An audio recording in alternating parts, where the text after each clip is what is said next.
bioaerosol exposures and respiratory disease in cannabis workers. And I want to start by reading this is again just a dated news story from 2022, which was a 27-year-old cannabis facility worker suffered a fatal asthma attack at work. Right, she didn't have any breathing PPE, personal protective equipment, and I think the MSO got off pretty light with just a little fine. But I think that this particular incident has drawn a lot of attention, and in recent years there's been publications entitled Occupational Exposure to Particulate Matter and Volatile Organic Compounds in Two Indoor Cannabis Production Facilities. That was published in 2020. Another one in 2020 was the evaluation of occupational safety and health training for cannabis cultivation workers. And another more recent one in 2023 was the emerging spectrum of respiratory diseases in the U.S. cannabis industry. So this indeed is a problem that I don't think is adequately being addressed. And Tess did a great job in kind of reviewing this for this review article. And the purpose of the review was to investigate the occupational inhalation hazards associated with biologically derived airborne particles, or what they're calling bioaerosols, generated in indoor cannabis cultivation and manufacturing facilities.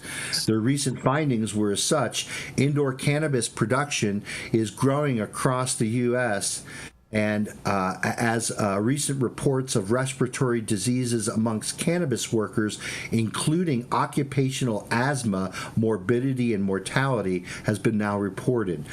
More information is needed to understand how bioaerosol exposure in cannabis facilities impacts workers' health and their susceptibility to occupational disease risk. So preliminary studies demonstrate that a significant fraction of airborne particles in cannabis facilities, which are comprised of fungal spores, right? Those are the seeds that fungus use to basically make more fungus.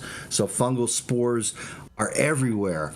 I mean, that's one of the reasons why your bread will start turning moldy after about a week on the countertop, right? Because fungal spores have settled on that bread, and if the bread is nice and moist and it's dark, you'll start to get molding, and those kinds of things start to happen. So these bioaerosols may pose a pathogenic, allergenic, toxigenic, and pro-inflammatory risk to workers. The absence of multi-level holistic bioaerosol research in cannabis work environments necessitates further characterization of the potential hazards and risk prevention associated with these kinds of things. So let me just skip down to the conclusion. So this article is very scientific, and it goes through the classification of different types of airborne type contaminants, including cannabinoids, including dust, including things like fungal spores and other things like that. So bioaerosol research at cannabis cultivation facilities and manufacturing is in its early stages. Well, if this industry is going to move to Schedule 3, and it will be probably regulated like similar industries by the Occupational Safety and Hazards Administration, otherwise known as OSHA, these things have to be known. They have to be established. And you can't just use the excuse, well, we didn't know. In this case, they know that, workers being exposed to these aerosols can succumb to respiratory disease. There is a large gap currently in the scientific literature in characterizing these bioaerosols that may pose inhalation hazards to cannabis workers. No comprehensive or unified approach exists just yet. There is great need to understand airborne microorganisms and the toxic metabolites, including but not limited to airborne endotoxin, sterols that are formed, and other mycotoxins. Aeroallergens produced within cannabis cultivation and manufacturing environments are poorly understood, specifically those allergens produced by the cannabis plant itself. Unfortunately, the proposed rescheduling of cannabis to Schedule III will not likely alleviate the research restrictions on studying federally or non-federally recognized but state-sanctioned cannabis operations and products, especially if the research may contain THC, which we all know is the big bad molecule that's in cannabis. Federal regulatory barriers must be removed from this gray area between federal and state legalities, and specific funding could be made available to researchers to identify and quantify, more importantly, what the risk exposure could be to workers at these facilities. Only after the scientific community establishes foundational knowledge of the multi-level and diverse bioaerosol constituents in these environments can evidence-based exposure be leveraged to develop meaningful occupational exposure guidelines. Overall, a proactive multi-level research approach investigating the abundance and diversity of these bioaerosols in cannabis work environments is critical to understand the control and the health risks to workers. By taking these steps, we can use evidence-based methods and good solid science to better protect cannabis workers from the harmful effects of bioaerosol exposure and to help ensure safe and healthy work environments for this expanding industry. So this is a very, very important issue, and I don't think it was an issue that they really paid attention to in the rollout of these state-regulated programs. In some cases, when I've gone to cannabis production facilities, I do see respirators, but I never have seen respirators in use. So mostly you see gloved and gowned workers like in trim rooms who really have no breathing protection whatsoever. And so, Jean, I think you'll agree with me that especially for asthmatic patients, this could be particularly troubling. And I'm not even sure that in the hiring of these workers at these facilities that they're actually queried about respiratory disease, because certainly some workers could have pre-existing conditions before even working at these diseases, and you'd never want to put one of those types of employees in a like a trim facility or in an area where there's basically lots of exposure to these bioaerosols. But that's my story today from here at the shores of Lake Champlain in beautiful Colchester, Vermont. I'd be interested in what Dr. Jean has to say about this. I think he'll agree with me that this is an issue that we need to start facing up to, and I think that cannabis producers, especially the very large ones, should be basically querying their employees for existing respiratory illness, and when they find an asthmatic employee, somebody who has to take an inhaler, when they start getting an asthma attack, those people should never be exposed to these types of bioaerosols. So I'd be interested in what Jean has to say about this and what my other correspondents have to say. Dr. Mark here from the state of Vermont. Man, I completely agree. Go ahead, Jason. No. Please, Dr. T, please, by all means. Well, I just was going to completely agree with Dr. Chaldone.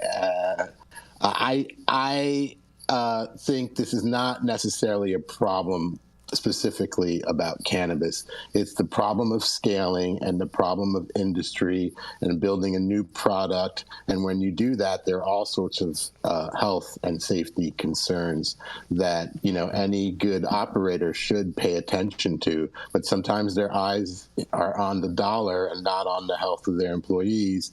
And you get issues like what happened with that Trulieve employee.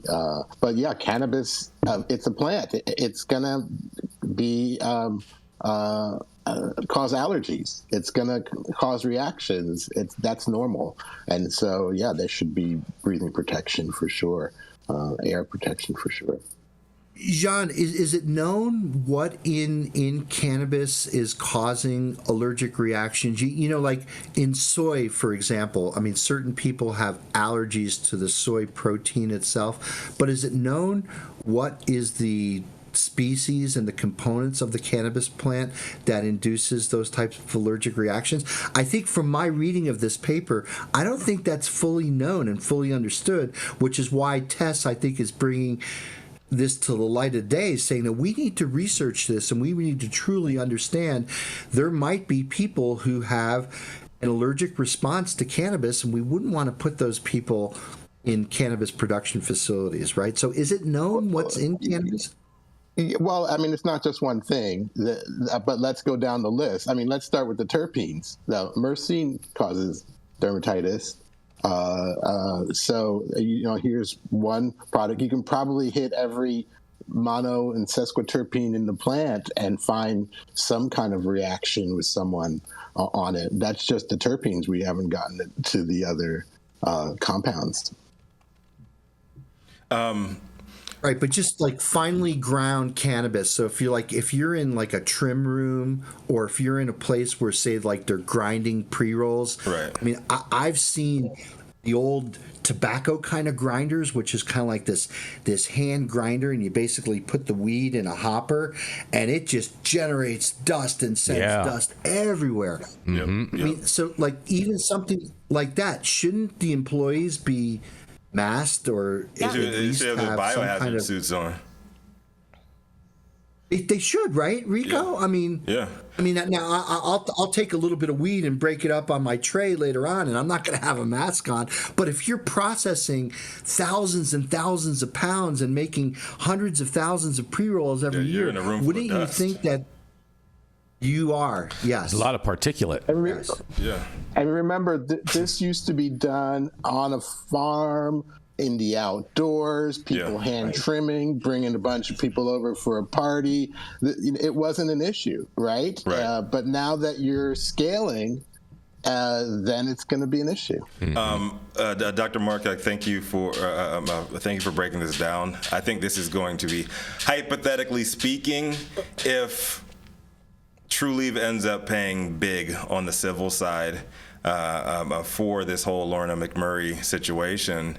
I do believe that a lot of these larger operations are going to be shaking in their boots, because this is how they get down, operating at scale, operating in mass, and people are in danger, right? And also they're opening themselves up to lawsuits from potential workers saying that they were discriminated against because they had asthma and they couldn't get a job there. So, I mean, this is going to be very, very interesting to watch. And I agree wholeheartedly. More research needs to be done. It could be a certain gene that triggers these kinds of reactions, because Lorna McMurray allegedly had zero issues, pre-existing issues, to working at that factory. Right. So, Or they just didn't know, Rico. She could have had an allergic response to something that her doctor just didn't know, right? Yeah. The response is dose dependent also, right? So if you increase the exposure, maybe that brings out the response. Yeah. I'm just sad to see y'all picking on Trulieve. This poor MSO. Yeah, poor Trulieve. Don't you guys know that this was started at a lady's kitchen table? Her kitchen table. PPE is expensive. Buying PPE is expensive. It has nothing to do with the Death Star-like approach to everything good about cannabis. It's all about life is all about perspective, man. If you talk about the Death Star brought order to the galaxy. It was wild. It needed to be tamed. So, I mean, it's all about perspective and how you see things. And from an MSO perspective, policy. From a capitalist perspective, this is uncharted territory, and it adds risk, and that could mean less investment dollars going into these organizations. I mean, there should be less investment dollars going in, because they're clearly not spending it protecting their employees. I mean, Kim Rivers doesn't protect anyone from anything. Her husband, her employees, anything, nothing. So, Whoa, I mean, I don't know what to say.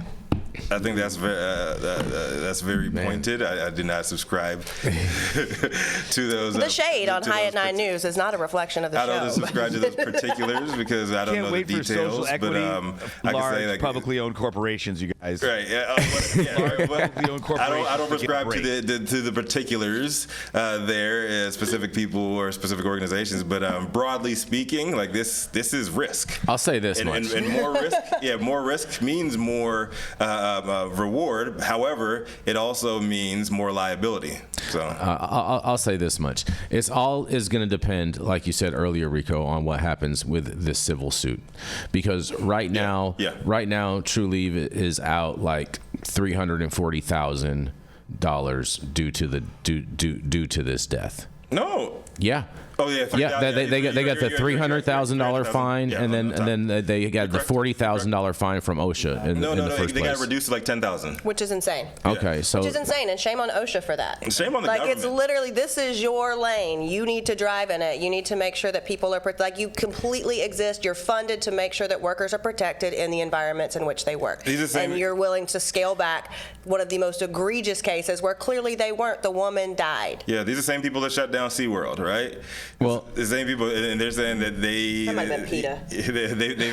They ended up finding True Leave, and at the end of the day, they fined them like $10,000, and True Leave just got the hell out of Massachusetts, like leaving the economy to fend. Maybe that was one of the reasons that maybe that was one of the reasons of the deal that they got for the reduction, is the fact that they said that they would leave the state. It could have been. I don't know. I don't think so, though. I don't think so, because there's a lot of jobs they left behind. There's a lot of people they left scrambling by just leaving like that. I think it was more they're going to get in more trouble. That's like the old days when you commit a crime and you get excommunicated from the town. Exactly. It's like, I'll never see you here in Texas again. Yep. All right. Exactly. Exactly. Don't you think, in a manner of speaking, they ought to be suing OSHA itself and the U.S. government for improperly regulating this industry? Hell yeah. 100%, Mark. They probably don't have the budget to do that. The family doesn't have the budget to do that. Some attorney somewhere is going to take that up on a contingency, because that's quite a large 33 1/3 at the end of the day.